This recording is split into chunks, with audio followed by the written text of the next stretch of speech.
최근 한동훈 법무부 장관과 고민정 더불어민주당 의원이 질의응답을 주고받는 국회 예산결산특별위원회 영상이 높은 관심을 받고 있습니다. 네, 한동훈 법무부 장관님, 요새 예. 워낙 많은 이들의 이목이 집중돼 있어서 부담스럽진 않으십니까? 솔직히 그렇습니다.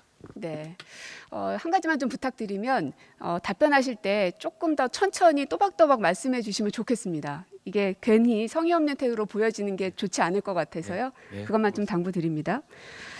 오늘 뉴스를 보니까 백운기 전 장관의 한양대 사무실, 또 산업부 산하기관 6곳 압수수색, 이 기사가 떴던데 알고는 계시죠? 아까는 제가 몰랐었는데요. 그 질의를 받고 처음에 제가 오전에 의원님 질의에 월성 사건이라고 그래가지고 몰랐었는데 확인해 보니까 월성 사건은 아니고 산업부 블랙리스트 관련해 가지고 압수수색이 있었다는 보도를 봤습니다. 확인해 봤습니다. 네, 굉장히 빠른 속도로 진행이 되는 것 같네요.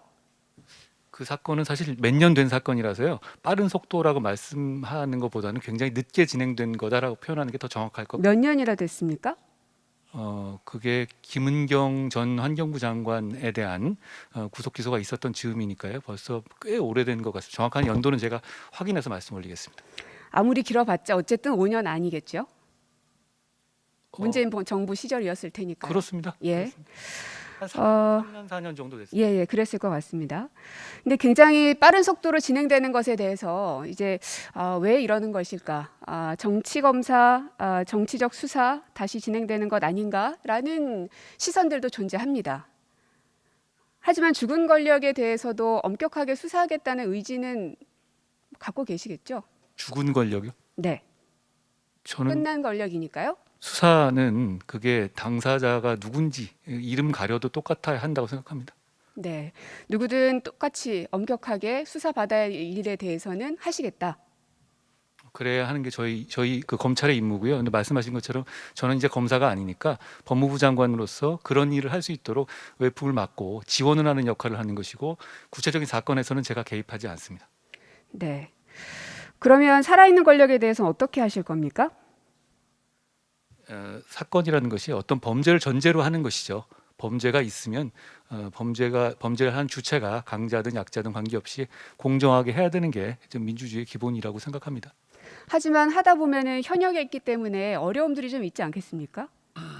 원래 수사는 저는 많이 해보긴 했습니다만 할 때마다 매번 어렵더라고요. 그리고 그거는 그럼에도 불구하고 해야 되는 게 일인 것 같은데요. 지금 검사들이 그런 걸 좀 더 잘 알고 공정하게 정치적으로 중립을 지키면서 할 일을 했으면 좋겠다는 바람이 있습니다. 거기에 있어서 속도가 늦어진다든지 했을 때에는 장관으로서 아까 이제 외풍을 막아주는 역할, 그러니까 수사가 공정하게 이루어질 수 있도록 노력을 하시겠다고 하셨는데 그것도 역시 마찬가지겠죠?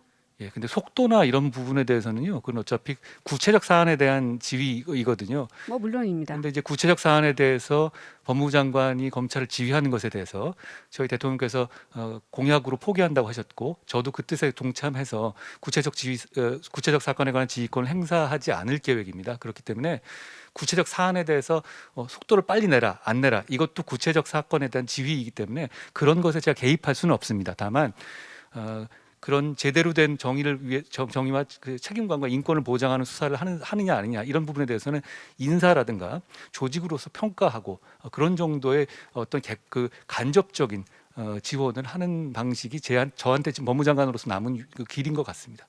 어쨌든 장관으로서 이게 어떤 사람에 대한 수사이든 공정하게 이름을 가리고, 그죠? 방금 막 그렇게 말씀하셨습니다. 이름을 가려서라도 그게 어떤 진영이건 혹은 현역이건 아니건 상관하지 않고 공정하게 수사하겠다. 그리고 장관으로서 그 외풍을 막는 역할까지도 충분히 다 해내겠다라는 그 소신을 밝힌 거라고 제가 이해하겠습니다. 형사사법의 이상향이고요. 그걸 향해서 가려고 지금까지 노력해 왔습니다. 네, 김건희 여사 수사하실 겁니까?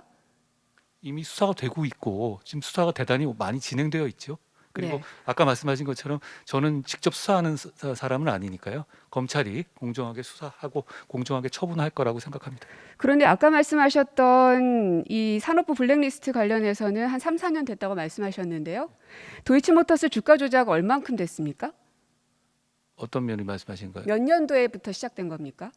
사건의 시작이? 사건 자체는 그 10년 넘은 사건. 아까 산업부 얘기 같은 경우는 이미 오랜 시간이 걸렸기 때문에 빠른 속도로 하는 것이 아니라 이미 오래전에 시작된 것이어서 그 속도에 맞춰서 하고 아, 있다라는 이제 취지로 말씀 예. 주셨잖아요. 예. 그런데 이제 제가 구체적 사안에 대해서 이렇게 말씀드린 건 적절하지 구체적 않고요. 사안을 지우고 구체적 말씀을 사안을 좀 그러니까 해주십시오. 제가 이제 일반론이란 전제하에서 들어주시면 어떨까 싶습니다.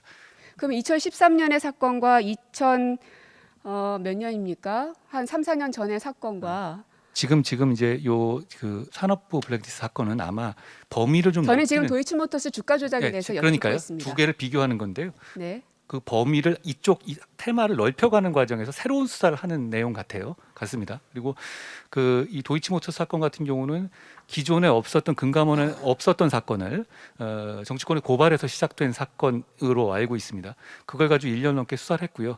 거기에 따라 가지고 최종적인 처분만 남아 있는 단계다. 어쨌든 이렇게 알고 마무리라도 하려면 해당 사람에 대해서 소환 조사가 이루어져야 되는 게 상식적인 거 아닙니까? 수사의 방식은 여러 가지가 있고요. 그 그럼 부분에 어떤 대해서 방식이 있습니까? 그 부분에 대해서 어떤 방식이 있습니까? 수사의 방식은 여러 가지가 있습니다. 아니 지금 예를 들어 어떤 방식이 있느냐고 제가 여쭙습니다. 지금 말씀하신 건 특정 사안에 대해서 말씀하시는 거기 때문에 제가 그렇게 말씀드릴 수는 없는 거고요. 자, 통상적으로는 말씀을 거기에 좀 대해서 해주시면- 소환 조사가 이루어져야 된다라는 게 일반 사람들의 이제 생각의 그 수순인데요. 장관님께서 생각하시는 조사의 방법은 뭐가 있는지 제가 여쭙는 겁니다. 예, 사건의 내용과 사건의 진행 상황에 따라서 판단하는 겁니다. 자, 그러면 지금부터 잠시만 집중해 주시기 바랍니다. 제가 구독자분들을 위해서 깜짝 선물을 하나 준비했는데요. 제가 항상 여러분들께 뭐라고 말씀을 드렸나요? 뉴스만 평소에 잘 챙겨보셔도 돈이 된다, 돈을 벌 수 있다라고 말씀을 드렸는데요. 자, 여러분들 여기 보시는 이스라엘과 하마스 전쟁 같은 뉴스를 보게 되면 여러분들은 어떤 생각이 드시나요? 그냥 뉴스만 보고 끝내는지 아니면 이 뉴스를 어떻게 이용할 수 있는지 이 부분을 고민하고 계시는지를 되물어보고 싶습니다. 자, 그 이유가 뭐냐면 제가 지난 11월 초에 여러분들께 뭐라고 말씀을 드렸었죠? 지금은 로봇 사업에 관심을 가져야 한다. 뉴스만 보고 그냥 넘기지 마시고 투자 쪽으로 생각을 한번 해보셔야 한다. 라고 말씀을 드렸습니다. 그리고 나서 이런 썸네일들을 뉴스를 통해서 많이 보셨을 텐데요. 이런 로봇 산업이 이슈가 됐을 때 부자들은 어떻게 생각한다? 로봇 관련주는 뭐가 있는지, 어떤 종목이 가장 좋은지, 어디에 투자해야 돈이 몰리는지를 자연스럽게 생각한다고 제가 말씀을 드렸죠? 그 이유가 뭐냐면 부자들이 봤을 때는 이슈가 곧 돈으로 이어지고 그 이슈가 나에게 돈을 벌어준다는 경험적 확신이 있기 때문에 부자들은 항상 이런 사회적 이슈를 관심 있게 챙겨본다. 이렇게 제가 말씀을 드렸는데요. 이번에도 마찬가지입니다. 제가 지난번에 시청자분들과 함께하는 주식으로 수익 내기 이벤트를 진행했었는데요. 당연히 100% 무료로 진행을 했고, 자, 여기 보시면 아시겠지만 제가 지난번에도 저한테 구독이라고 문자 남겨주신 모든 시청자분들께 이렇게 로봇 관련주 중에 가장 급등할 확률이 높은 한 종목, 많은 종목이 아니라 딱 두산 로보틱스 한 종목을 여러분들에게 추천드렸어요. 그러면서 여기 나와 있는 대로 정확히 얼마에 매수해야 하는지, 그리고 수익률이 어느 정도 나왔을 때 팔아야 하는지 이런 부분들까지 여러분들에게 정확히 알려드렸었는데, 자, 지금 실제로 어떻게 되었나요? 오른쪽을 보시면 아시겠지만 제가 10월 말에 문자로 이 두산 로보틱스를 소개해드리고 나서 실제로 한 달도 지나지 않아서 이렇게 주가가 2배 이상 급등이 나와 주었고, 그래서 당시에도 굉장히 많은 분들이 제가 드린 이 종목으로 수익을 내실 수가 있었을 텐데요.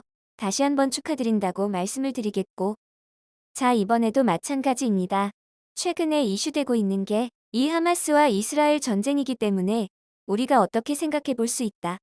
전쟁이 계속해서 심화되면 피해가 커지기 때문에 전쟁에 필요한 물자나 의료 지원 물품들이 반드시 필요할 수밖에 없다. 그럼 그 중에서 전쟁을 실제로 해본 경험이 있고 의료 수준이 높은 우리나라 기업들 중에 한 곳이 가장 크게 부각받을 수밖에 없다. 그래서 우리는 당연히 우리가 이쪽으로 생각해야 된다는 겁니다. 자, 그렇기 때문에 제가 이번에도 뭘 보내드린다.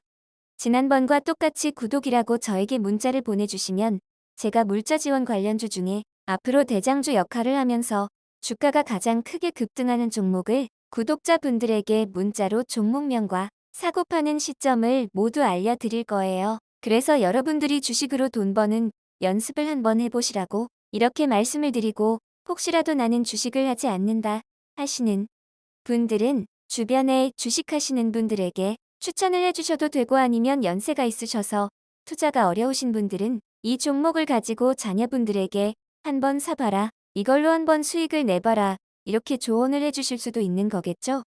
그래서 지금 이 영상을 보시는 시청자분들 중에 나도 이번 종목이 좀 궁금하다 하시는 분들은 누구나 상관없이 그리고 어느 시간대나 상관없이 부담 없이 이렇게 상단에 제 번호를 항상 남겨놓고 있습니다. 제 번호 010-2068-6834 번호로 저에게 이런 식으로 지난번처럼 구독이라고 문자 보내주시면 제가 이번에도 똑같이 무료 추천 급등주 문자를 보내드리겠습니다. 이해되시죠? 그래서 제 번호 010-2068-6834번으로 구독이라고 보내주시면 여러분들이 직접 이슈를 통해서 돈 버는 연습을 해보실 수가 있는 거고 제가 돈을 받는 것도 아니고 투자를 대신해드리는 것도 아니니까 부담 없이 신청해 주시면 되는 겁니다. 그리고 수익이 나면 저는 다른 것은 바라지 않습니다. 제 채널의 구독과 좋아요 한 번씩만 눌러 주시면 됩니다라고 이렇게 다시 한번 말씀을 드리겠습니다.